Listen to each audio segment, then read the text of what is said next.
Okay, सो हम लोग जो अभी देख रहे हैं that is basically we are moving to a different dimension in this chapter. अभी तक अपने इंटरमीडिएट्स के बारे में डिस्कस किए।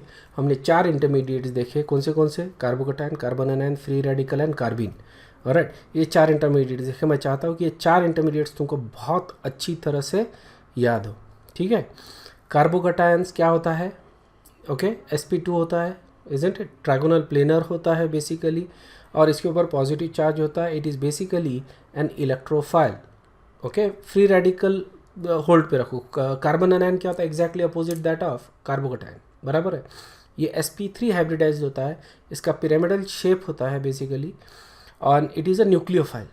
ओके, और फ्री रेडिकल क्या होता है? ये होमोलिसिस के वजह से जनरेट होता है। होमोलिटिक बॉन्ड क्लीवेज जब होता है तब फ्री रेडिकल जनरेट होता है। दिस इज़ ऑल्सो, अगर कार्बन है तो sp2 हाइब्रिडाइज्ड रहेगा, इसमें अनपेयर्ड इलेक्ट्रॉन होता है, right. And this is also trigonal planar. Okay, और कार्बिन थोड़ा सा अलग होता है, ठीक है। कार्बिन, ये इसमें कार्बन के पास सिर्फ 6 इलेक्ट्रॉन होते हैं, और उसमें से 4 इलेक्ट्रॉन बॉन्डिंग में होते हैं और 2 इलेक्ट्रॉन नॉन बॉन्डिंग में होते हैं, बराबर है। कार्बिन का शेप ध्यान देना। और इसके जो टिपिकल रिएक्शंस होते हैं वो sigma insertion and pi insertion, ये टाइप के रिएक्शंस होते हैं। ये अपन ने लास्ट क्लास में देखा था, ठीक है। अब हम देख रहे हैं कि कौन से टाइप के रिएजेंट्स होते हैं और टाइप के रिएक्शंस कौन से होते हैं, ठीक है ना। Types of reactions and types of reagents. तो पहले अपन देख रहे हैं टाइप्स ऑफ रिएजेंट्स, कौन से टाइप के रिएजेंट्स होते हैं। तो बेसिकली किसी भी रिएजेंट्स को हम 2 तरह से क्लासीफाई कर सकते हैं, इलेक्ट्रोफिलिक एंड न्यूक्लियोफिलिक, ठीक है। इलेक्ट्रोफिलिक के लिए अपन सिंबल जो यूज़ करेंगे दैट इज़ E+, और न्यूक्लियोफाइल के लिए जो सिंबल यूज़ करेंगे that is Nu-। Okay, electrophilic and nucleophilic, ठीक है। तो ये ध्यान में रखना, इसी से तुमको पता चल जाता है अगर पॉजिटिव चार्ज है इलेक्ट्रोफाइल के ऊपर तो ये किधर जाएगा? जिधर इलेक्ट्रॉन है उधर जाएगा, ठीक है। और अगर नेगेटिव चार्ज है तो ये किधर जाएगा? जिधर पॉजिटिव चार्ज है उधर जाएगा। अंडरस्टूड है? सो सबसे पहले जो अपन देख रहे हैं that is basically an electrophilic reagent, ठीक है। इनको अपन इलेक्ट्रोफाइल्स बोलेंगे बेसिकली। इलेक्ट्रोफाइल्स मतलब क्या होगा? Electron loving. फाइल का मतलब लव होता है basically, okay. This is one of the Greek और Latin word whatever it is, and electro, okay, मतलब इलेक्ट्रॉन बेसिकली। और इनको अपन E+ ये सिंबल से डिनोट करेंगे, ठीक है ना। ये होते हैं इलेक्ट्रॉन डिफिशिएंट स्पेसिस। जैसे कार्बन अगर है तो इलेक्ट्रोफाइल वो रहेगा कि जिसमें कार्बन के पास सिर्फ 6 इलेक्ट्रॉन है, सिर्फ 6 इलेक्ट्रॉन्स, ओके, ऑलराइट। तो ये किसके साथ रिएक्ट करेंगे? The one that is actually electron rich species के साथ they will react. So electrophile will react basically with electron rich species को अपन न्यूक्लियोफाइल बोलते हैं, ओके। और ये हो गए तुम्हारे इलेक्ट्रोफाइल, ठीक है ना। तो इलेक्ट्रोफाइल न्यूक्लियोफाइल के साथ रिएक्ट होंगे।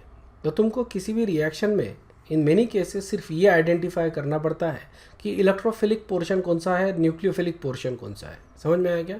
इतना सिंपल हो जाता है रिएक्शन। तुमको सिर्फ आइडेंटिफाई करना है इलेक्ट्रोफिलिक पोर्शन कौन सा है, न्यूक्लियोफिलिक पोर्शन कौन सा है, दोनों को जोड़ दो, हो गया तुम्हारा काम, ठीक है। इलेक्ट्रोफाइल्स के एग्जाम्पल देखो, ओके।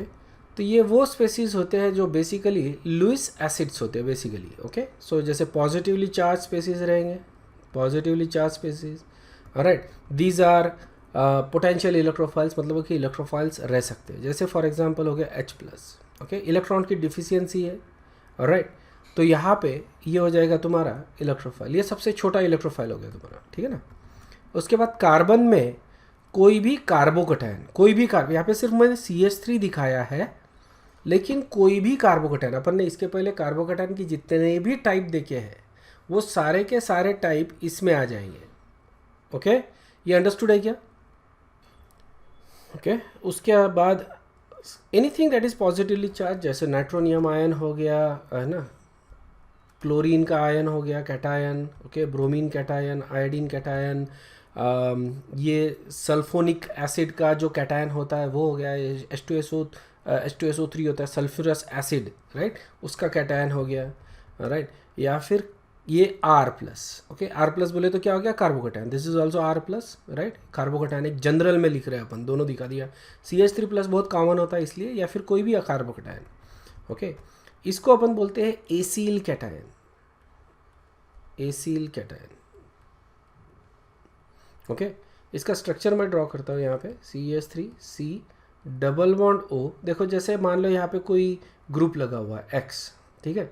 अब ये X निकाल देता हूँ मैं यहाँ पे, तो कार्बन के पास बच के 6 इलेक्ट्रॉन, ये हो गया ACl कैटायन, ठीक है।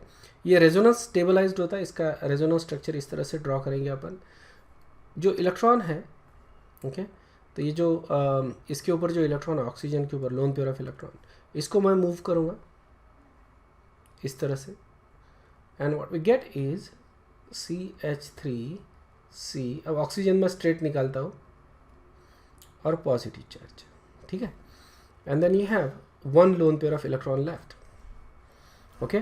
सो अगर तुम देख रहे हो तो ये स्ट्रक्चर में मतलब सारे एटम्स के ऑक्टेट कंप्लीट है, isn't it? This is stable, जिसके वजह से ACl cation itself is also very stable. ACl cation बोलते हैं इसको, ध्यान में रखना। ये आगे जब अपन रिएक्शंस देखेंगे हाइड्रोकार्बन्स में, तो उसमें ये रिएक्शंस अपने को आने वाली है, ठीक है। तो इसमें अपन जनरेट करेंगे इस तरह का कैटायन, ठीक है, ACl कैटायन। तो इस तरह के कैटायंस क्या बोलेंगे अपन, कि सारे पॉजिटिवली चार्ज स्पेसीज है, इसको अपन बोलेंगे इलेक्ट्रोफाइल। E+ से अपन इसको इंडिकेट कर देंगे, हो गया, okay. It can be any one of these, okay. You can also have benzene भी हो सकता है, बेंजीन के ऊपर भी पॉजिटिव चार्ज हो सकता है, that can also be cation, जो यहाँ पे दिखाया नहीं है। R वो R में आ जाएगा basically. R can be aliphatic और अरोमेटिक। नेक्स्ट होते हैं तुम्हारे लुईस एसिड्स, ओके। जितने भी लुईस एसिड्स होते हैं सारे के सारे इलेक्ट्रॉन डिफिशिएंट होते हैं, isn't it? For example AlCl3, BF3, FeCl3, ये टिपिकल तुम्हारे लुईस एसिड्स है। इसके अलावा you can also have BeCl2, ठीक है, ये होता है तुम्हारा Lewis acid. BeCl2 is a very typical Lewis acid. ये होता है BF3 है, उसी तरह से BH3 भी होता है, okay. So these are also Lewis acids, okay. तो जी देखो यहाँ 5 दिखाया मैंने, 5 में से कोई भी तुम्हारा लुईस एसिड तुम ले सकते हो, and that will also act as a electrophile, okay, because इनका जो सेंट्रल एलिमेंट है उसका ऑक्टेट कंप्लीट नहीं है, ऑलराइट। अगर तुम ये देखो एल्यूमिनियम, बोरॉन, Fe, इनके पास 6 इलेक्ट्रॉन है वैलेंस शेल में, ओके। इवन बोरॉन, ओके, यहाँ पे भी। और यहाँ पे बेरिलियम अगर तुम देखो तो बेरिलियम के पास सिर्फ 4 इलेक्ट्रॉन है, okay. So it will also act as a Lewis acid. हालांकि बेरिलियम वाले बहुत अनकॉमन है, बोरॉन और एल्यूमिनियम वाले बहुत ज़्यादा कॉमनली अपन लेते हैं। FeCl3 भी अपन यूज़ करते हैं किसी रिएक्शन में, आगे बताऊंगा मैं। रिएक्शन का नाम होता है फ्रीडल-क्राफ्ट्स अल्किलेशन, फ्रीडल-क्राफ्ट्स एसिलेशन। उसमें अपन AlCl3 या FeCl3 इस तरह के लुईस एसिड्स जनरली यूज़ करते हैं, okay. Next is neutral molecules हो सकते हैं, ऑलराइट। अब न्यूट्रल मॉलिक्यूल्स यहाँ पे होता क्या है कि because of the van der Waals forces, जैसे मान लो तुम ब्रोमीन ले रहे हो, तो ब्रोमीन में तो कोई पोलराइजेशन नहीं है, किसी भी तरह का पॉजिटिव या नेगेटिव चार्ज नहीं है, बराबर है। There is nothing in there, okay. So it cannot be electrophile और इट कैनॉट बी न्यूक्लियोफाइल। लेकिन होता क्या है, because of the van der Waals forces, London forces याद है तुमको, ओके। इनके अंदर कौन से फोर्सेस होते हैं? London forces. लंडन फोर्सेस के वजह से there is going to be delta negative and delta positive charge, और ये मोमेंटरीली प्रेजेंट रहेगा। इसको अपन इंस्टेंटेनियस डायपोल बोलते हैं, remember instantaneous dipole forces, chemical bonding में अपन ने देखा है इसको। तो ये जो लंडन फोर्स है, okay, which is a type of van der Waals force, okay. London forces की वजह से there is going to be instantaneous dipolarization of the molecule, और उसमें डेल्टा पॉजिटिव और डेल्टा नेगेटिव चार्ज डेवलप होंगे, और ये जो पॉजिटिवली चार्ज पोर्शन है that will act as a electrophile. समझ में आ गया? This will act as a electrophile. उसी तरह से अगर HCl लेते हैं अपन, अब HCl में तो देयर इज अ डायपोल है ना, HCl में तो there is already a dipole, तो ये जो डेल्टा पॉजिटिव वाला पोर्शन रहेगा that will act as a electrophile, okay. Similarly RX अगर लो, same thing with RX, delta negative delta positive, और ये जो पॉजिटिव वाला पोर्शन है, okay, that will act as a electrophile. समझ में आया क्या कौन से इलेक्ट्रोफाइल हो सकते हैं? एक तो पॉजिटिवली चार्ज, ठीक है, जो अपन ने इसके पहले वाले स्लाइड पे देखे, लुईस एसिड्स जो यहाँ पे तुमको दिखाया, और न्यूट्रल मॉलिक्यूल्स जो या तो मोमेंटरीली पॉजिटिव चार्ज दे रहे हैं या फिर पॉजिटिव चार्ज ऑलरेडी प्रेजेंट है एज अ डायपोल की वजह से, ठीक है, पोलराइजेशन की वजह से there is a positive charge on the molecule. तो उस पॉजिटिवली चार्ज पोर्शन का जो रहेगा that will act as a electrophile. अभी जो तुमको ध्यान में रखना है वो ये ओके जैसे HCl हो गया ओके या HBr हो गया ओके HI हो गया। तो ये सारे के सारे पोर्शन में तुम H देखो, H is going to be your electrophile okay. Hydrogen जहाँ से मतलब H+ ये तुम्हारा इलेक्ट्रोफाइल रहेगा इन तीनों चीज़ों में ओके।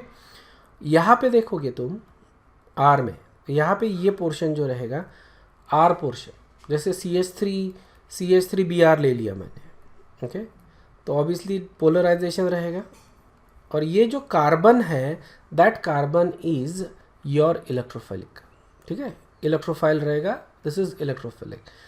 तो यहाँ पे न्यूक्लियोफाइल अटैक करेगा इस कार्बन के ऊपर, समझ में आया। और इन केसेस में हाइड्रोजन के ऊपर न्यूक्लियोफाइल अटैक करेगा। और नेक्स्ट होते हैं type of reagents nucleophilic. Nucleophilic reagents वो रहेंगे जिसके ऊपर electron, these are basically electron rich, ठीक है, इनके ऊपर ज़्यादा इलेक्ट्रॉन रहेंगे, या तो you can have a lone pair of electron या फिर नेगेटिव चार्ज रहेंगे, दो ही टाइप रहेंगे इसमें ओके। इसको अपन इंडिकेट करते हैं बाय Nu-, ओके। These are electron rich species, negatively charge हो सकते हैं या न्यूट्रल हो सकते हैं। नेगेटिवली चार्ज देखो H- हो सकता है, इसको अपन बोलते हैं हाइड्राइड। क्या बोलते हैं इसको, ध्यान में रखना है, ये जहाँ पे भी हाइड्रोजन के ऊपर नेगेटिव चार्ज आता है इट्स अ हाइड्राइड। ये होता है methide okay. This is nothing but carbon anion, remember carbon anion okay, या कार्बोन आयन, ठीक है। तो जितने भी कार्बन आयन है वो सारे आ जाएंगे इस कैटेगरी में। देखो यहाँ पे R- के हिसाब से दिखाया पूरे कार्बन अनायन ओके। ये कार्बन अनायन जो है ओके, यहाँ पे R-। तो नेगेटिवली चार्ज स्पेसिस में या तो कोई भी सिंपल अल्कनाइड आएगा या फिर कोई भी कार्बन अनायन आएगा, that is going to be your nucleophile. Hydroxide ion रहेगा, सल्फाइड आयन रहेगा ओके। फिर क्लोराइड, ब्रोमाइड, आयोडाइड, ठीक है, ये सारे आ गए इसमें से। जैसे HCl ले रहे हैं अपन, है ना, तो HCl में H+ क्या है, H+ इज एक्सक्यूज में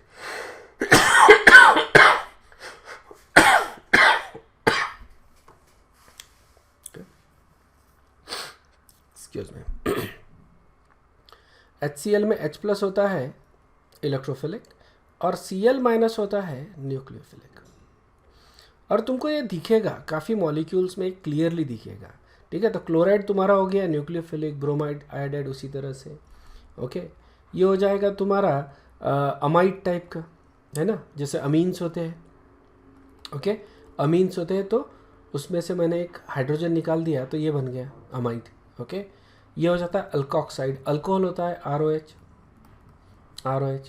तो इसमें से तुमको ये देखो, ये हो गया तुम्हारा इलेक्ट्रोफिलिक और ये पोर्शन जो है ओके दैट इज न्यूक्लियोफिलिक। सही, तो इसके ऊपर नेगेटिव चार्ज, मतलब ऑक्सीजन के ऊपर नेगेटिव चार्ज रहता है और हाइड्रोजन के ऊपर पॉजिटिव चार्ज होता है। तो हाइड्रोजन निकल जाएगा तो बचेगा क्या, अल्कोक्साइड, इसको अपन बोलते हैं अल्कोक्साइड, ठीक है। अभी सारे टर्म याद करने की ज़रूरत नहीं है, धीरे धीरे ये टर्म सारे याद हो जाएंगे, हम लोग इसको बहुत बार यूज़ करेंगे। So all of these are going to be known to you. सिर्फ ध्यान दो और रिवीजन करते समय थोड़ा सा फोकस करके इन चीज़ों के ऊपर ध्यान देना है अपने को, ठीक है। अभी ध्यान से सुनो basically, so you should be okay okay. So any negatively charge species is going to be a nucleophile okay. उसके बाद न्यूट्रल स्पेसीज होते हैं जिसमें पाई बॉन्ड्स है, ऐसे स्पेसीज जिसमें पाई बॉन्ड्स है, ऐसे वाले स्पेसीज। तो ये हो जाते हैं अल्कीन्स एंड अल्काइंस, जहाँ पे भी पाई बॉन्ड आते हैं basically. So when ever you have a pi bond, double bonded alkenes या अल्काइंस आ जाता है, तो ये पाई बॉन्ड जो है it will also act, because देखो पाई बॉन्ड में जो इलेक्ट्रॉन्स होते हैं वो पाई इलेक्ट्रॉन्स बड़े लूजली बॉन्ड होते हैं, बड़े आसानी से ब्रेक होते हैं, इजंट इट। तो ये pi bond will itself act as a nucleophile okay. और यहाँ पे पॉजिटिवली चार्ज स्पेसीज बड़े आसानी से ऐड हो जाते हैं, समझ में आया क्या। तो यहाँ पे डबल बॉन्ड में इलेक्ट्रोफाइल्स ऐड होंगे, ठीक है। इसके रिएक्शंस अपन देखेंगे, एडिशन रिएक्शंस जब देखेंगे तो इनके जो टिपिकल रिएक्शंस होते हैं वो कौन से रिएक्शन रहेंगे, addition reaction okay. Double bond के जो टिपिकल रिएक्शंस होते हैं, ऑक्सीडेशन भी होता है लेकिन टिपिकल रिएक्शंस अगर देखेंगे तो एडिशन रिएक्शन, पाई बॉन्ड में कुछ ना कुछ ऐड होता है, ओके। और ऐड कौन होगा, तो तुम्हारा कोई इलेक्ट्रोफाइल ऐड होगा। तो तुमको अब क्या करना है, अगर डबल बॉन्ड दिखता है या ट्रिपल बॉन्ड दिखता है तो तुमको आइडेंटिफाई करना है कि इलेक्ट्रोफाइल क्या है, ओके। समझ में आ गया ना। शादी में गए, दूल्हे को आइडेंटिफाई कर लिया तो दुल्हन को आइडेंटिफाई करना है, दुल्हन को आइडेंटिफाई कर लिया तो दूल्हे को आइडेंटिफाई करना है, बस इतना ही करना है तुमको। तो और जब मिल जाएंगे दोनों को जोड़ दो, in many cases you get straight forward reaction. At least basic level पे तुम इसको सॉल्व कर सकते हो, ठीक है। और फिर एडवांस लेवल पे कैसे सॉल्व करेंगे अपन, प्रैक्टिस से अपन देखेंगे उसको। और न्यूट्रल कंपाउंड्स जिसमें लोन पेयर ऑफ इलेक्ट्रॉन्स होते हैं, मतलब कि these are basically Lewis bases, ध्यान में रखना। ऐसे लुईस बेसिस जिसके ऊपर मतलब लोन पेयर इलेक्ट्रॉन जहाँ पे भी आ जाता है it becomes a Lewis base, जैसे कि वाटर हो गया, ठीक है। अब water is amphoteric, we know that, but it is a Lewis base. The reason for that it has lone pair of electrons, ठीक है। It is also a very weak Arrhenius acid, ठीक है, क्योंकि H+ देता है इसलिए, OH- देता है इसलिए अरेनियस बेस भी बोल सकते हो तुम इसको, but that's the reason why we call it amphoteric, isn't it. लेकिन यहाँ पे water can act as a Lewis base and therefore it can act as a nucleophile, okay. Same thing goes for ammonia. Ammonia के ऊपर there is a lone pair of nitrogen on nitrogen and therefore this nitrogen, जहाँ पे भी lone pair of electron आ जाता है, it can act as a nucleophile. And this also includes amines हो जाएंगे, ओके। NH2R हो गया, या H है ना, R2 हो गया, या फिर NR3 हो गया। तो ये जितने भी अमीन्स हैं, ओके, जहाँ पे नाइट्रोजन के ऊपर there is a lone pair of electron, उसमें ये they will act as a nucleophile, ठीक है। देखो यहाँ पे फिर से अल्कोहल का ऑक्सीजन, ओके, ऑक्सीजन की जगह सल्फर ले सकते हो, उसके पास भी लोन पेयर ऑफ इलेक्ट्रॉन है। तो ये जो स्पेसीज है, जो लुईस बेसिस है, okay, they will act as a nucleophile. अब यहाँ पे देखो, हमने लुईस एसिड्स और लुईस बेसिस को फिजिकल केमिस्ट्री में पढ़ा था, ठीक है, या जनरल केमिस्ट्री बोल दो, अपन ने केमिकल बॉन्डिंग में पढ़ा था इसको, इजंट इट। अब वो इन्फॉर्मेशन अपने को यहाँ पे काम आ रही है, इजंट इट। अब वो अगर तुमको मालूम है which were the Lewis acids and which were the Lewis bases, तो तुमको ये चीज़ ध्यान में रखने की फिर ज़रूरत नहीं है। That's how the things work, everything is related. तो यहाँ पे अपने को वो इन्फॉर्मेशन काम में आ रही है। तो ये न्यूक्लियोफाइल्स के बारे में समझ में आ गया क्या? न्यूक्लियोफाइल्स का तुम एक जनरल सिंबल ध्यान में रख लो, ठीक है, और उससे तुमको उनके बारे में पता चल जाता है। जैसे न्यूक्लियोफाइल का NU- के सिंबल से अपन दिखाते हैं, मतलब उसको एक पिक्चर बना लो, दैट इज़ द न्यूक्लियोफाइल। और इसमें कौन से स्पेसीज आते हैं, एक तो पाई बॉन्डेड स्पेसीज आते हैं, लोन पेयर ऑफ इलेक्ट्रॉन्स वाले स्पेसीज आते हैं, और नेगेटिवली चार्ज स्पेसीज आते हैं, ठीक है। That is basically it is. और इलेक्ट्रोफाइल्स में क्या आ रहा है, ओके, पॉजिटिवली चार्ज स्पेसीज आ रहे हैं, इजंट इट। दूसरा होता है कि लुईस एसिड्स आते हैं उसमें, okay, exactly opposite to that, okay, Lewis acids आते हैं। और भी है लुईस एसिड्स में, जैसे कार्बन डाइऑक्साइड होता है, that is also Lewis acid, ठीक है, जहाँ पे इलेक्ट्रॉन की डिफिशियंसी आती है, okay. These are going to be your electrophiles, understood है? Alright, so moving on to the bigger part now, okay, this is the most important part of organic chemistry, types of organic reaction। organic chemistry समझना है तो तुमको types मालूम होने चाहिए, किस कौन से टाइप के रिएक्शंस होते हैं, ठीक है। This is the first step basically, okay. So जो जनरल जो टाइप्स होते हैं, काफ़ी सारे टाइप्स ऑफ रिएक्शंस है, अपन देखेंगे भी आगे, ओके, लेकिन सारे टाइप्स ऑफ रिएक्शंस अभी नहीं देख सकते। जो इंपॉर्टेंट वाले, जो सबसे ज़्यादा कॉमन होते हैं, वो वाले अपन देखेंगे। तो वो होते हैं addition, substitution, elimination, rearrangement and redox reactions, ठीक है। These are the most common types of reactions in organic chemistry, okay. काफ़ी बार अपन देखेंगे कि one of these reactions actually happens, one of this thing actually happen.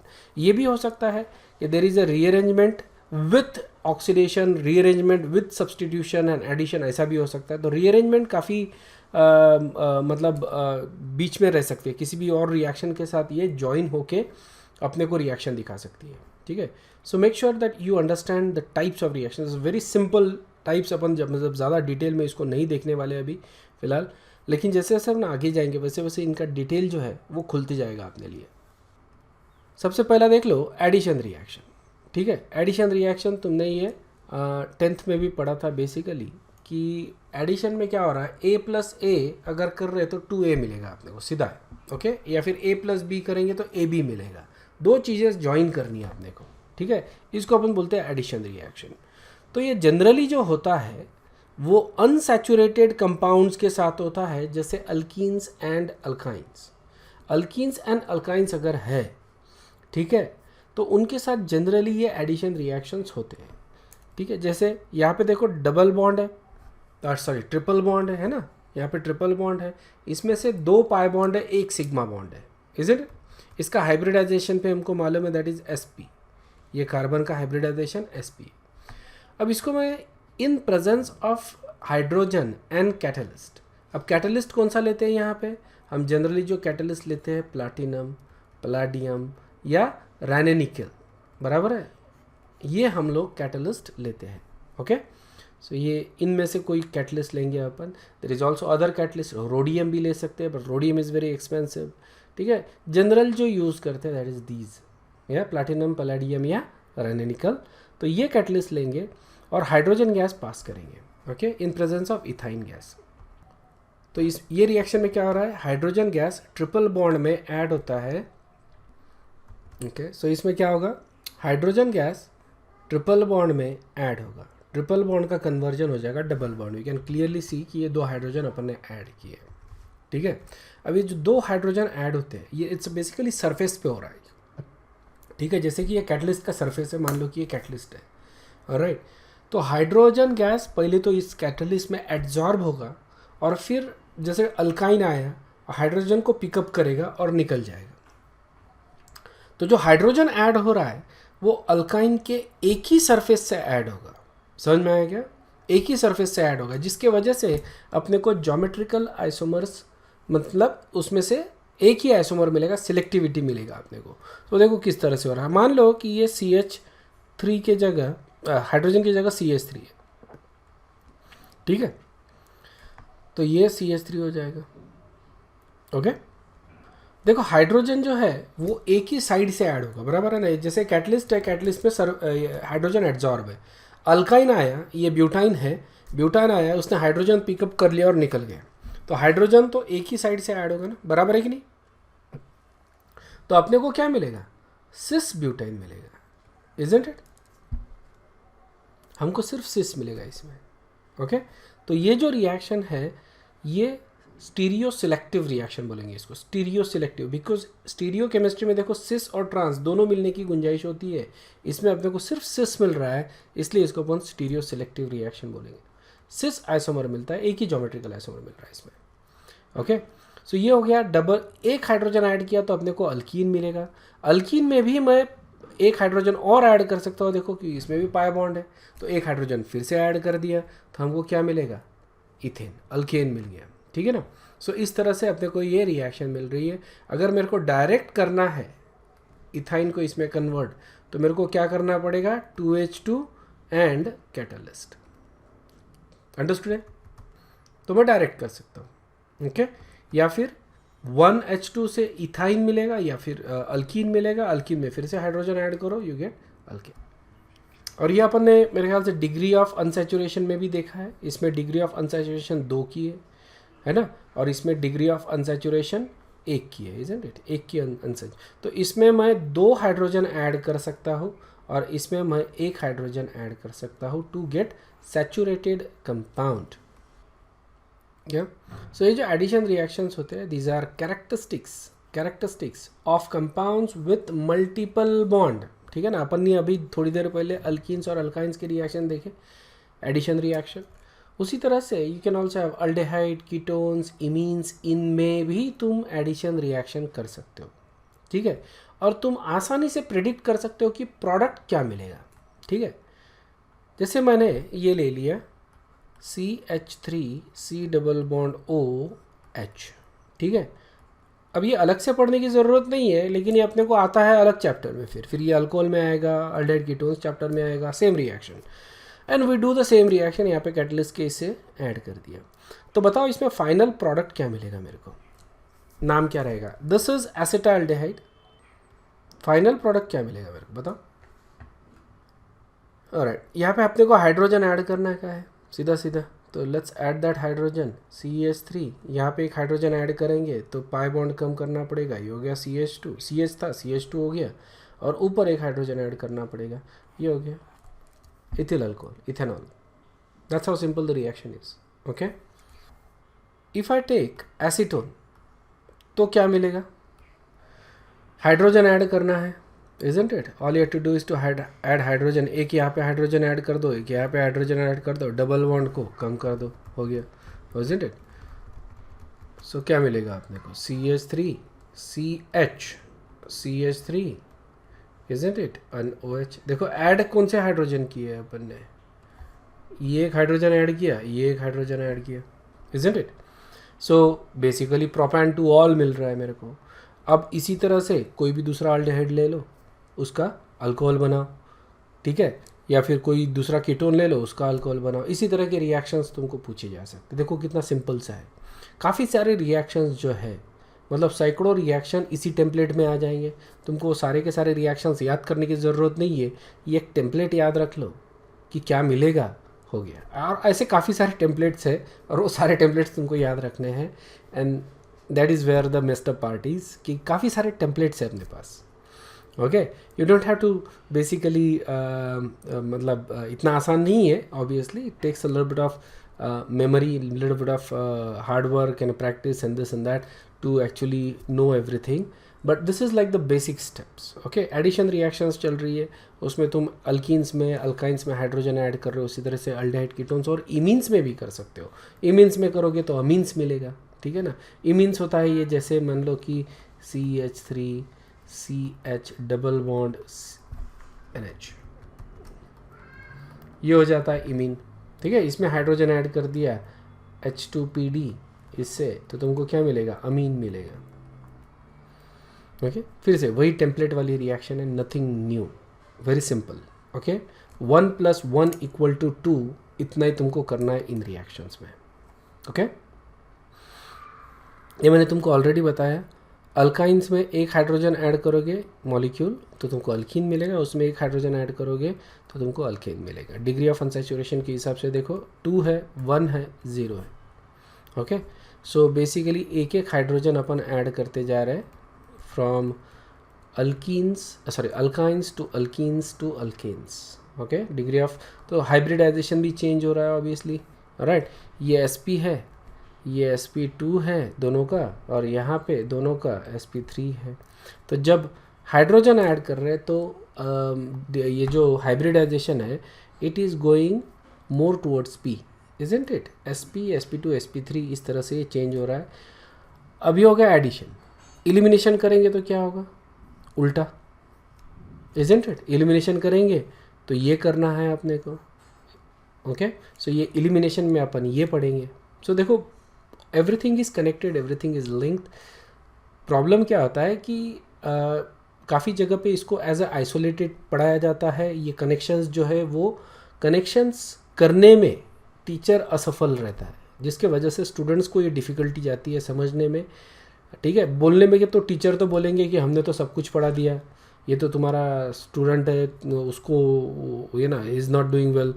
But remember, it is important for teacher also to make this connections. समझ में आया ना। So that is what I'm trying to do, make it easy, make it more relevant to you, so that it becomes easier for you to remember, ठीक है। it becomes easier for you to recall and apply and practice। समझ में आया, ठीक है। Addition reactions तो है, लेकिन उसके भी टाइप्स है। There are 2 types, electrophilic and nucleophilic. Electrophilic addition बोले तो E+ एडिशन हो गया, क्या करेंगे, E+ को ऐड करेंगे। न्यूक्लियोफिलिक में क्या करेंगे, Nu- को ऐड करेंगे। समझ में आया। So this is electrophilic addition, this is nucleophilic addition. देखो किस तरह से होती है, तुमको ध्यान में कहाँ रखना है। अब E+ कहाँ पे होगा, इलेक्ट्रोफिलिक एडिशन रिएक्शन कहाँ पे होगा, इलेक्ट्रोफिलिक एडिशन रिएक्शन होगा विथ न्यूक्लियोफाइल। ओके, और न्यूक्लियोफिलिक एडिशन कहाँ पे होगा, it is going to be with electrophile. ये तुमको ध्यान में रखना है। ओके, सो एग्जाम्पल्स देखो। सो जैसे मैंने प्रोपीन ले लिया, ठीक है। अब आई नो कि प्रोपीन में जो पाई बॉन्ड होता है वो कैसा होता है, इलेक्ट्रोफिलिक होता है और न्यूक्लियोफिलिक होता है। पाई बॉन्ड ध्यान में रखना, ये होता है न्यूक्लियोफिलिक। रिमेंबर न्यूक्लियोफिलिक क्या होता है? Pi bond. ओके, अब इसमें मेरे को ऐड करना है, जैसे HBr ले लिया, HBr में इलेक्ट्रोफाइल वो क्या है, which one is the electrophilic portion? Basically electrophilic portion रहेगा H+, ठीक है, तो ये हो गया तुम्हारा इलेक्ट्रोफिलिक पोर्शन, और न्यूक्लियोफिलिक पोर्शन रहेगा Br-, ठीक है। अब ये एडिशन रिएक्शन है तो दोनों चीज़ें ऐड होना ही होना है ऑब्वियसली, ठीक है, दोनों चीज़ें ऐड होती है। अगर मान लो H यहाँ पे ऐड हुआ तो Br यहाँ पे ऐड होगा, और उल्टा भी हो सकता है, अगर मान लो H यहाँ पे ऐड हुआ तो Br यहाँ पे ऐड हो सकता है, ठीक है। इस तरह से मेरे को दो प्रोडक्ट मिलेंगे। अब इसको इलेक्ट्रोफिलिक एडिशन क्यों बोलते हैं? क्योंकि H+ जो है दैट इज़ द इलेक्ट्रोफाइल, ये पहले ऐड होता है, इसलिए इसको बोलते हैं अपन इलेक्ट्रोफिलिक एडिशन। समझ में आया क्या? ऐड तो दोनों हो रहा है, इलेक्ट्रोफाइल भी ऐड हो रहा है, न्यूक्लियोफाइल भी ऐड हो रहा है। डबल बॉन्ड में किस तरह से ऐड होता है बता देता हूँ, लेकिन इसको इलेक्ट्रोफाइल इसलिए बोल रहे हैं क्योंकि इलेक्ट्रोफाइल पहले ऐड होता है, बाद में न्यूक्लियोफाइल ऐड होता है। समझ में? That's why it is called as electrophilic addition. देखो अगर हाइड्रोजन, ठीक है, हाइड्रोजन मान लो कि पहले यहाँ पे ऐड होगा, तो इसका मतलब ब्रोमीन यहाँ पे ऐड होगा सेकंड कार्बन पे, ठीक है, तो तुमको प्रोडक्ट मिलेगा ये, ठीक है, 2 ब्रोमोप्रोपेन या isopropyl bromide. Okay, that is your product. और अगर उल्टा होता है, H यहाँ पे ऐड हो रहा है सेकंड इस पे, और तो ब्रोमीन पहले इस पे ऐड होगा, तो तुमको N प्रोपिल ब्रोमाइड ये प्रोडक्ट मिलेगा, ठीक है। अब ये होता है तुम्हारा मेजर प्रोडक्ट, ये होता है माइनर प्रोडक्ट, ठीक है, मतलब ये ज़्यादा प्रोपोर्शन में मिलेगा, ठीक है ना, more proportion, and this is going to be in less proportion. Question is why, isn't it? Organic chemistry में ये, या फिर किसी भी साइंस में पढ़ लो, ऑर्गेनिक में बहुत ज़्यादा अप्लीकेबल है, लेकिन बाकी जगह भी अप्लीकेबल है, ठीक है, बाकी साइंस में भी अप्लीकेबल है। व्हाई, ठीक है, ऐसा क्यों होता है, ये समझ में आ गया, मतलब ऑर्गेनिक केमिस्ट्री तुमको समझ में आ गया, ध्यान में रखना। Alright, so let's do that. We take HBr, ठीक है ना, और उसको ऐड कर रहे हैं अपन। तो ऐड करने के बाद क्या होता है, उसमें से सबसे पहले क्या बताया मैंने, देखो ये है nucleophile, isn't it? Double bond कैसा है? न्यूक्लियोफिलिक। तो इसके साथ सबसे पहले कौन रिएक्ट होगा? इलेक्ट्रोफिलिक। इलेक्ट्रोफिलिक क्या है? H+। Okay, that is your electrophile. और ये दोनों की शादी लगवानी है अपने को, ओके, मान लो दुल्ला दुल्हन है ना, न्यूक्लियोफिलिक एंड इलेक्ट्रोफिलिक। हमको कुछ नहीं करना है, दोनों को मिलाना है। अब मिलाने के बाद क्या होगा, ओके, और वहाँ से जो रिएक्शन है वो डिसाइड होगी कि मेजर कौन सा मिलेगा और माइनर कौन सा मिलेगा। मेजर बोले तो ज़्यादा कौन सा मिलेगा और कम कौन सा मिलेगा। यहाँ पे 2 ही प्रोडक्ट मिल रहे हैं, ऐसा हो सकता है कि 2 से ज़्यादा प्रोडक्ट मिले, उस केस में भी अपने को ये डिसाइड करना पड़ता है कि मेजर कौन सा है और माइनर कौन सा है, ठीक है। और यहाँ पे गेस नहीं करना है। दूसरी चीज़, दिखावट पे नहीं, ये साइंस है, ठीक है ना, दिखावट पे नहीं जाना है, लॉजिकली सोचना है हमने को कि क्या हो रहा है, कैसे हो रहा है और क्यों हो रहा है। ओके, तो ये हमको लॉजिकली सोचना है, समझ में आए? तो उसके लिए देखो हम क्या करते हैं, हम लोग देखते हैं रिएक्शन मैकेनिज्म। ऑलराइट, ये मेजर क्यों मिल रहा है और ये माइनर क्यों मिल रहा है, ये देखने के लिए हम इस रिएक्शन का मैकेनिज्म देखते हैं। अब मैकेनिज्म कैसा बनाते हैं ये तुमको आगे आएगा काइनेटिक्स में, ध्यान में रखना। ओके, काफ़ी सारी चीज़ें इन्वॉल्व है, ऑलराइट, लेकिन ये आगे जब अपन काइनेटिक्स देखेंगे उसमें देखते हैं अपन रिएक्शन मैकेनिज्म हम कैसे डिड्यूस करते हैं, क्योंकि अपन देख नहीं सकते, हमको लॉजिकली वो रिएक्शन मैकेनिज्म निकालना पड़ता है, लिखना पड़ता है। ओके, तो ये हम काइनेटिक्स में देखेंगे, but this is the reaction mechanism जो मैं तुमको अभी दिखा। तो स्टेप, ये 2 स्टेप में होता है रिएक्शन बेसिकली, जो एडिशन हो रही है it is actually in 2 step, step 1 and step 2। Step 2 होता है, जैसे मैंने तुमको पहले बताया, स्टेप 1 में क्या हो रहा है, एडिशन ऑफ इलेक्ट्रोफिलिक H+ पहले ऐड होता है, isn't it? That is the way it is suppose to be, isn't it? Nucleophile है, इलेक्ट्रोफाइल, तो न्यूक्लियोफाइल में इलेक्ट्रोफाइल ही ऐड होगा। तो होता क्या है कि जो पाई इलेक्ट्रॉन्स है उसका जो पाई बॉन्ड है that actually attacks the carbon, ठीक है, sorry attacks the hydrogen, because this pi bond is nucleophilic, ये अटैक करता है। न्यूक्लियोफाइल अपन दिखाते, मतलब एरो दिखाते हैं अपन न्यूक्लियोफाइल से इलेक्ट्रोफाइल की तरफ। ओके, ये नोटेशन है, ठीक है, उल्टा भी तुम दिखा सकते हो, मैं इसको इस तरह से भी दिखा सकता हूँ, बेसिकली इस तरह से भी दिखा सकता हूँ, लेकिन ये गलत हो जाता है। ठीक है, दिखाते समय अपन दिखाते हैं arrow from nucleophile to electrophile, always from electron more species to electron deficient species, ये नोटेशन है। अब ये जब दिखा रहे अपन तो क्या होगा कि ब्रोमीन निकल जाएगा। ओके, वहाँ से ब्रोमीन निकल गया अभी बेसिकली, और यू कैन जस्ट से कि इसका डिसोसिएशन हो रहा है एज H+ एंड Br-, ऐसा भी तुम दिखा सकते हो इसको। ठीक है, अब क्या होगा कि H+ ये जो है डबल बॉन्ड वो H+ को जाके पिकअप करेगा, दैट्स ऑल। ठीक है, इन आइदर वे हाइड्रोजन ये डबल बॉन्ड के ऊपर जाएगा। डबल बॉन्ड के ऊपर जाएगा बोले तो कहाँ जाएगा, यहाँ पे 2 कार्बन है, ये एक कार्बन है, ये एक कार्बन है, 2 में से किसी एक कार्बन पे वो जाएगा, दोनों कार्बन पे हो तो वो जा नहीं सकता, इजंट इट। तो कौन से कार्बन पे जाएगा, 1 पे जाएगा या 2 पे जाएगा। ठीक है, ये हमको नहीं मालूम है फिलहाल, समझ लो कि हमको नहीं मालूम। तो हम क्या करेंगे, बार एक एक करके दोनों कार्बन पे ऐड करेंगे और देखते हैं कि क्या मिलता है। ओके, मान लो कि मैंने हाइड्रोजन पहले कार्बन पे डाल दिया। ठीक है, तो ये जो पाई बॉन्ड है ये इस तरह से मूव हो रहा है, कार्बन पहले कार्बन पे अगर मैं हाइड्रोजन डालता हूँ तो मेरे को ये मिलेगा, इजंट इट, क्योंकि जो इलेक्ट्रॉन है अब वो इस कार्बन से दूर चले गए, isn't it, pi bond move हो गया ना, मतलब ये जैसे डबल बॉन्ड है।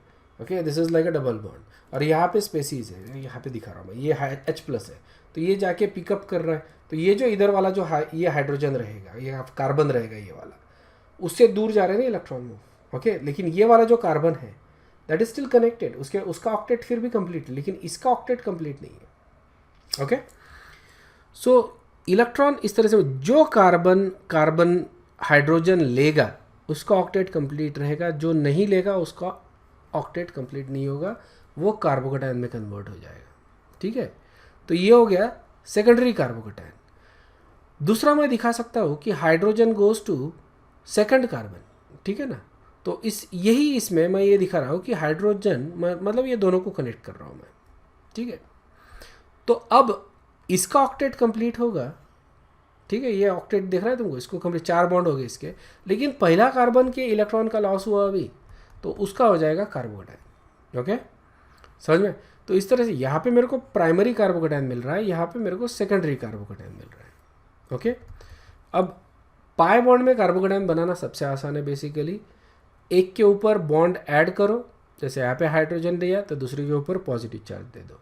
ओके, ये हो गया तुम्हारा एक carbocation which is going to be your primary. या दूसरा होगा कि इसको बॉन्ड दे दो, इसको हाइड्रोजन दे दो और इसके ऊपर पॉजिटिव चार्ज दे दो, और ये तुमको पाई बॉन्ड यहाँ से कम करना पड़ेगा। So that is going to be your secondary carbocation. ये 2 मैंने कार्बोकेटायन बना दिए। हर केस में तुमको यही करना है। पाई बॉन्ड अगर है और उसके ऊपर अगर एडिशन रिएक्शन हो रही है तो स्टेप 1 में तुमको 2 कार्बोकेटायन बनाने पड़ेंगे इस तरह से। ठीक है, तो इस केस में क्या हो रहा है कि एक सेकेंडरी और एक प्राइमरी कार्बोकेटायन बन रहा है। ओके, अब दोनों में से स्टेबल कौन है, सेकेंडरी और प्राइमरी में से स्टेबल कौन होता है बताओ। ऑब्वियसली सेकेंडरी ज़्यादा स्टेबल होता है। Very good, isn't it, secondary ज़्यादा स्टेबल है। आपने को स्टेबिलिटी ऑर्डर मालूम है, टर्शरी, सेकेंडरी, प्राइमरी। ठीक है, that is the stability order. तो यहाँ पे secondary is more stable then primary, तो सेकेंडरी अगर ज़्यादा स्टेबल है तो ज़्यादा फास्ट फॉर्म होगा। समझ में आया, मतलब 2 कार्बोकेटायन में होल्ड लगी है। ऑलराइट, तुम्हारा ये रिएक्शन हो रहा है, ये सबस्ट्रेट बन रहा है, इससे तुम्हारी होल्ड लगी है कि कौन सा कार्बोकेटायन बनेगा, पहला प्राइमरी बनेगा या सेकेंडरी बनेगा। दोनों बन रहे हैं ऑब्वियसली, लेकिन सेकेंडरी ज़्यादा फास्ट बन रहा है क्योंकि ये ज़्यादा स्टेबल है, तो सेकेंडरी ज़्यादा फास्ट बनेगा और जो प्राइमरी वो धीरे धीरे बनेगा, स्लो बनेगा। सेकेंडरी ज़्यादा फास्ट बन रहा है, मतलब अगर मैंने मान लो 100 मॉलिक्यूल्स ले लिए, 100 मॉलिक्यूल्स है इसके, तो मैं क्या बोल सकता हूँ कि ज़्यादा मॉलिक्यूल्स सेकेंडरी वाले मिलेंगे और कम मॉलिक्यूल्स प्राइमरी वाले मिलेंगे मेरे को, इजंट इट। मतलब ज़्यादा जो है, ऐसा मान लेते हैं अपन कि 80% जो है या 80 मॉलिक्यूल्स सेकेंडरी के बनेंगे और 20 प्राइमरी के बनेंगे, या फिर ये 60-40 भी हो सकता है, 90-10 भी हो सकता है, 95-5 भी हो सकता है, 99-1 भी हो सकता है, किसी भी रेशो में ये फॉर्म हो सकते हैं। ये रिएक्शन के ऊपर डिपेंड करता है। ठीक है, अब ये मान लेते हैं अपन कि 80 और 20 इस तरह से बन रहा है, तो ये 80% ये बन गया, 20% ये बन गया।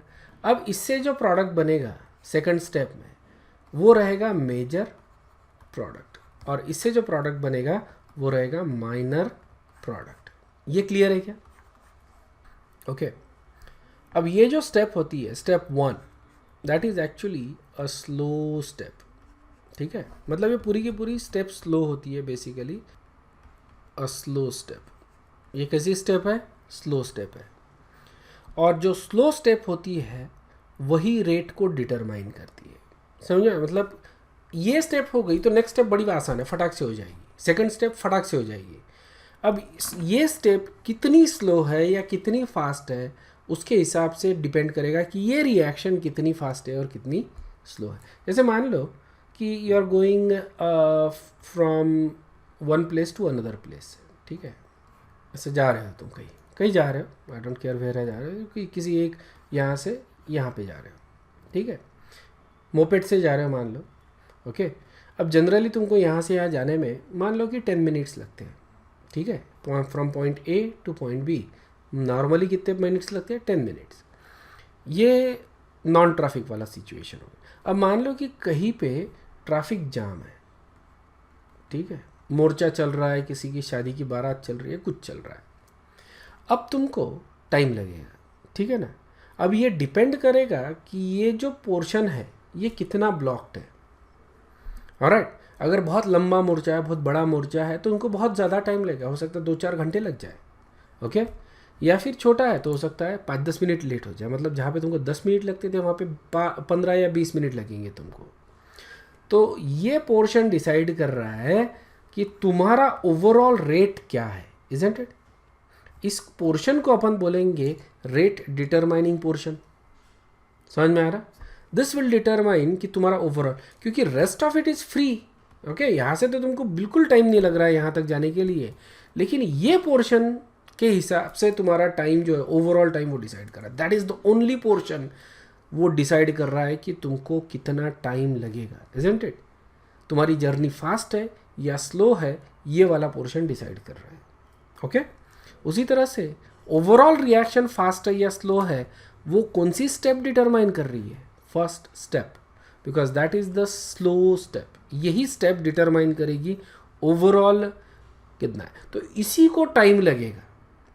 और एक बार ये हो गया, मतलब एक बार तुम्हारा कार्बोकेटायंस बन गए, तो जो नेक्स्ट रहेगा that is going to be fast. ठीक है, तो धीरे धीरे मॉलिक्यूल्स क्या होंगे, इसमें कन्वर्ट होंगे, और जैसे जैसे इसमें कन्वर्ट होंगे, जैसे ही कार्बोकेटायन बनाया, नेक्स्ट इज फाट, एकदम से फास्ट हो जाएगा नेक्स्ट स्टेप। ठीक है, पहला step is going to be slow, second step is going to be really fast. Okay, समझ में आया ना? This is your slow step and this is going to be fast. तो जो पहली स्टेप है तुम्हारी, जो कि स्लो स्टेप है, that is going to determine, okay, that is going to determine कि तुम्हारा ओवरऑल रिएक्शन फास्ट है या स्लो है। अब मैं अगर किसी तरह से ये स्लो स्टेप को थोड़ा सा और फास्ट कर दूँ तो मेरा ओवरऑल रिएक्शन भी फास्ट हो जाएगा, और ज़्यादा फास्ट करो तो ओवरऑल और रिएक्शन फास्ट हो जाएगा। मतलब डिफरेंस ऐसा बनता है कि जैसे मान लो किसी रिएक्शन को कंप्लीट करने में मेरे को 2 दिन लग रहे हैं, तो मैं कंडीशंस चेंज करके ये रिएक्शन को 2 या 3 घंटे में भी कंप्लीट करवा सकता हूँ, कंडीशंस चेंज कर, या फिर और ज़्यादा रैपिडली करवा। कभी कोई रिएक्शन 5 मिनट में भी करवा सकते हैं अपन, just by changing the conditions. और जब कंडीशंस चेंज कर रहे हैं तो कौन से स्टेप के लिए कर रहे हैं हम? स्टेप 1 के लिए। स्टेप 2 के लिए कंडीशंस चेंज करके कोई मतलब नहीं है, क्योंकि ये बहुत ज़्यादा फास्ट है। जैसे ही फर्स्ट स्टेप हो जाती है, सेकंड स्टेप फटाक से हो जाती है। इट डजेंट मैटर कि तुम क्या चेंज कर रहे हो कंडीशन, ये सेकंड स्टेप के लिए अफेक्ट नहीं करेगा, ये सिर्फ फर्स्ट स्टेप के लिए अफेक्ट करेगा। और इसी से हम रेट ऑफ रिएक्शन स्लो कर सकते हैं, रेट ऑफ रिएक्शन फास्ट कर सकते हैं, bye changing the conditions for the step 1। Clear है क्या? This is very important. Okay, इसी पे सारा खेल है बेसिकली। ओके, और इसी के ऊपर क्वेश्चंस भी पूछे जाते हैं एग्जाम्स में। इस स्टेप को हम बोलते हैं रेट डिटरमाइनिंग स्टेप या रेट लिमिटिंग स्टेप। ठीक है ना? रेट डिटरमाइनिंग बोले तो ये स्टेप डिटरमाइन कर रही है कि रेट ऑफ रिएक्शन क्या है, कितना फास्ट है कितना स्लो है, रेट ये स्टेप डिटरमाइन कर, या फिर रेट लिमिटिंग। ओके, रेट को लिमिट कर रही है स्टेप। ओके, तो रेट डिटरमाइनिंग बोलो या रेट लिमिटिंग बोलो, ठीक है। रेट डिटरमाइनिंग स्टेप RDS, मैं इसको शॉर्ट फॉर्म में लिखूंगा हमेशा RDS, रेट डिटरमाइनिंग स्टेप, ठीक है। तो जो भी स्टेप रेट डिटरमाइनिंग रहेगा that is going to be the most important step in that reaction. तो ये स्टेप जो रहेगी that is the most important step, क्योंकि यहाँ पे अपन कंडीशंस चेंज कर सकते हैं so that the reaction can be faster और स्लोअर। ओके, अब यहाँ पे पहली स्टेप में कौन ऐड हो रहा है, ये स्टेप में। Okay, this is the only species that is adding, no, एक ही स्पेसिस ऐड हो रहा है, इजंट इट, इलेक्ट्रोफाइल ही ऐड हो रहा है। इसीलिए इस रिएक्शन को, पूरे रिएक्शन को हम बोलते हैं electrophilic addition reaction. Remember, this is the rate determining step, this is the rate limiting step, this is the most important step. और मोस्ट इंपॉर्टेंट स्टेप में कौन ऐड हो रहा है, इलेक्ट्रोफाइल ऐड हो रहा है। इसलिए ये पूरे रिएक्शन का नाम हमने क्या दे दिया, electrophilic addition reaction. Second step होता है अपना, that is the fast step, that is addition of nucleophilic bromide ion. ठीक है, अभी कार्बोकैटायन जो है अपना वो कैसा है, इलेक्ट्रोफिलिक, इजंट इट। कार्बोकैटायन के ऊपर पॉजिटिव चार्ज है तो ये हो गया इलेक्ट्रोफिलिक। अब न्यूक्लियोफाइल क्या है इस पूरे रिएक्शन में, एक ही है, वो है ब्रोमाइड आयन, बराबर है, दैट इज योर न्यूक्लियोफाइल। क्योंकि HBr लिया था, इसमें से H पहले स्टेप में रिएक्ट हो गया, ठीक है, और अपने को जो मिला that becomes carbocation which is basically your electrophile. बचा है न्यूक्लियोफाइल। अब न्यूक्लियोफाइल ऐड होगा और यहाँ पे तुम्हारा प्रोडक्ट मिल रहा है। अब ये सेकेंडरी कार्बोकैटायन के साथ दिखा रहा हूँ मैं, देखो ध्यान मेरे को, सेकेंडरी कार्बोकैटायन है, जिस कार्बन के ऊपर पॉजिटिव चार्ज है उस कार्बन के ऊपर ये ब्रोमाइड आयन ऐड होगा, पॉजिटिव और नेगेटिव चार्जेस ऐड होंगे और तुमको प्रोडक्ट मिलेगा। तो second step is very easy. और देखो इट शुड बी फास्ट, क्योंकि कार्बोकैटायन के ऊपर पॉजिटिव चार्ज है, ब्रोमाइड आयन के ऊपर नेगेटिव चार्ज है। ये जैसे ही फॉर्म होगा कार्बोकैटायन, ब्रोमाइड आयन फटाक से आके उसको चिपक जाएगा, बॉन्ड बन जाएगा, तुमको प्रोडक्ट मिल जाएगा, ठीक है। और अगर मैं प्राइमरी कार्बोकैटायन लेता हूँ which is this, which was this, बराबर है ना, CH3 CH2 CH2+, ये अपना प्राइमरी कार्बोकैटायन था। इस पे भी ब्रोमाइड आयन ऐड होगा, ठीक है, ब्रोमाइड आयन जो है इसके ऊपर भी ऐड होगा। तो ये दिखाएंगे अपन इस तरह से, and then let's show it like this. और अपने को क्या मिलेगा, okay, propyl bromide, okay, N propyl bromide मिल रहा है अपने को प्राइमरी कार्बोकैटायन से। सेकेंडरी कार्बोकैटायन से अपने को आइसोप्रोपिल ब्रोमाइड मिल रहा है, that is going to be the major product. समझ में आया कि ये मेजर प्रोडक्ट क्यों है, क्योंकि secondary carbocation is more stable then primary carbocation.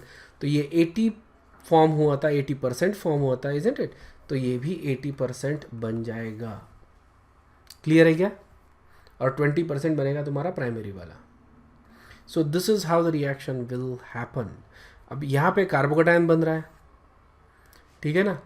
Carbocation जब भी बनता है तो वो रीअरेंज होने के चांसेस होते हैं। यहाँ पे कोई चांस नहीं है, क्योंकि there is no other possibility इसके लिए। Secondary is the most stable carbocation, ये रीअरेंज नहीं हो सकता।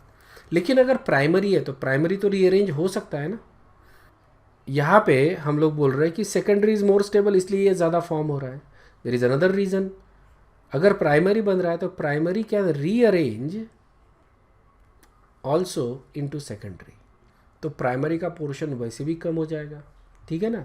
रीअरेंज होने के बाद सेकेंडरी बन रहा है, तो सेकेंडरी तो पहले फास्ट बन रहा है, ज़्यादा बन रहा है। दूसरा, कुछ प्राइमरी सेकेंडरी में भी कन्वर्ट हो रहा है, उसके वजह से भी सेकेंडरी ज़्यादा बन रहा है। तो बचा क्या है, थोड़ा सा प्राइमरी, ज़्यादा सेकेंडरी। सेकेंडरी में अब तुम ब्रोमाइड ऐड करो, न्यूक्लियोफाइल ऐड करो, this is electrophilic, isn't it. अब इसमें तुम न्यूक्लियोफिलिक ऐड करो तो तुमको तुम्हारा मेजर प्रोडक्ट मिल रहा है। तो यहाँ से तुमको मेजर और यहाँ से तुमको माइनर मिल रहा है। सो this is how the reaction actually occur. It occurs in 2 step. पहले स्टेप में H+ ऐड होगा, कार्बोकैटायन मिलेगा। सेकंड स्टेप में ब्रोमाइड आयन ऐड होगा, तुमको तुम्हारा मेजर प्रोडक्ट मिलेगा। ये रिएक्शंस लिख के देखना है तुमको, ठीक है ना, नॉट जस्ट रीड। रीड नहीं करना है। रीड करोगे ना तो मतलब ये इसमें रहोगे, गफलत में रहोगे, तुमको आता है नहीं आता। इसको लिख के देखना है, प्रैक्टिस करना है, मसल मेमोरी होना चाहिए, ध्यान में रखना।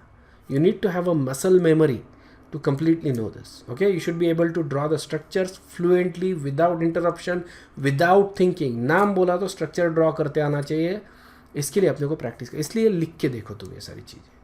अंडरस्टूड है कि ये? ओके, सेकंड स्टेप कैसी है? Fast, isn't it? It's a fast step. Fast step रहने की वजह से it does not affect the rate of the reaction. यहाँ पे जो भी हो रहा है वो स्पॉन्टेनियसली हो रहा है, इतना ज़्यादा स्पॉन्टेनियसली हो रहा है कि तुम चाहे कुछ भी करो, इस स्टेप के साथ कोई भी चेंज नहीं होने वाला, इसमें कोई भी फ़र्क नहीं पड़ने वाला।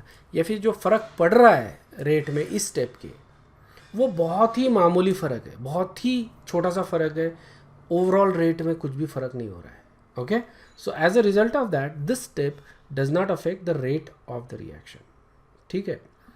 सेकंड चीज़, पहले स्टेप में हम लोग देख रहे हैं कि HCl HBr लिया था पहले स्टेप में। अगर मैं HCl लेता हूँ तो क्या रेट चेंज होगा? अगर मैं HF लेता हूँ तो क्या रेट चेंज होगा इस रिएक्शन का? ऑफ कोर्स होगा, क्योंकि HBr is a stronger acid, तो ये ज़्यादा H+ देगा। HCl उससे वीक है तो ये थोड़ा कम देगा। HF बहुत वीक है तो ये थोड़ा कम Hs देगा। ओके, सो इस डायरेक्शन में अगर देखोगे तुम तो H+ आयन कॉन्सेंट्रेशन डिक्रीज हो रहा है, नंबर ऑफ H+ आयन्स कम हो रहे इस डायरेक्शन में, इजंट इट? तो रेट ऑफ रिएक्शन भी इसी डायरेक्शन में डिक्रीज होगा। Rate of reaction will also decrease in that direction. Okay, तो ये तीनों स्पेसीज में सबसे ज़्यादा रेट HBr का, उसके बाद HCl का, उससे बाद सबसे कम रहेगा HF का। Alright, similarly if I take HI अगर लेता हूँ तो HI is the strongest acid, ये सबसे ज़्यादा H+ देगा आपने को, एंड बिकॉज सबसे ज़्यादा H+ देगा तो इसका रेट ऑफ रिएक्शन भी सबसे ज़्यादा रहेगा। HI is going to give you the fastest rate of reaction as compare to HBr, then HCl, and slowest rate of reaction is going to be HF. जितना weak acid उतना slow reaction, जितना strong acid उतना fast reaction. ये इसलिए क्योंकि पहले step में acid का H+ अपने को निकालना है ना? ये स्टेप में अपने को एसिड का H निकालना है ना? तो अगर वीक एसिड है तो ये H छोड़ेगा नहीं, लेकिन स्ट्रॉन्ग एसिड है तो ये फटाक से H छोड़ देगा, इजंट इट? ये डोनेट कर देगा, strong acid donates H+, isn't it? तो इसके वजह से रेट ऑफ रिएक्शन बढ़ेगा। Just compare something like HF and HI। Okay, extreme वाले पोजीशंस ले लो, तो यहाँ पे H+ का थोड़ा सा इक्विलिब्रियम रहता है, ध्यान में रखना। It's not a very strong acid, H++ F- बनेगा, लेकिन HI का इक्विलिब्रियम जो पूरा राइट के साइड में ही रहेगा, मोस्ट ऑफ द HI ये डिसोसिएटेड फॉर्म में ही रहेगा, most of the HI dissociated form में रहेगा, मोस्ट ऑफ द HF ये अनडिसोसिएटेड फॉर्म में है। मतलब ये केस में H+ आयन बहुत कम मिल रहा है अपने को HF के केस में, और HI के केस में बहुत ज़्यादा H+ आयन कॉन्सेंट्रेशन मिल रहा है। तो यहाँ पे रेट ऑफ रिएक्शन H+ के ऊपर डिपेंड करता है। इसका मतलब ये एसिड के ऊपर भी डिपेंड कर रहा है। स्ट्रॉन्ग एसिड है तो फास्ट, वीक एसिड है तो स्लो। क्लियर है क्या? So that is the order of the reaction with respect to HX acid. ध्यान में रखना है, ये टैटू करवा लो, ठीक है ना? ठीक है, I don't think we have enough time to actually cover nucleophilic addition reaction. ठीक है, so we gonna continue with nucleophilic addition reaction in the next class. तो अगर कोई डाउट है तो you guys can ask, if not then you guys can leave. I will see you in the next class. Thank you very much, bye bye.